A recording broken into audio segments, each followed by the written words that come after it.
Ustoz, kelin to'y kuni kelin salom qiladi. Bunday qilish gunoh deb bilamiz. Lekin kelin bunday qilishni xohlamasa, uydagilarning qistovi bilan qilsa qizga gunoh bo'lmaydimi?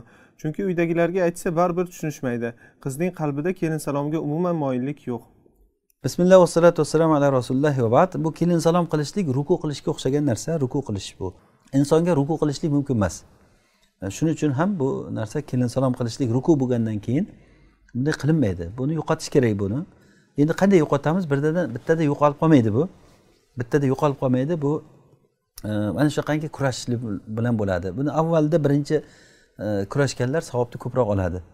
Shuning uchun bu narsa noto'g'ri deb bildingizmi? Alhamdulillah, bunda sobit turing. Majburlasa qilmang bu ishni. Alloh o'zi yo'lingizni ochadi. Lekin bu narsa noto'g'ri bo'lgandan keyin ruku Allohga qilinadi, sajda Allohga qilinadi. Bunday bo'lgandan keyin bu ishni qilmaslik kerak. Niyati to'g'ri bo'lsa ham qilmaslik kerak.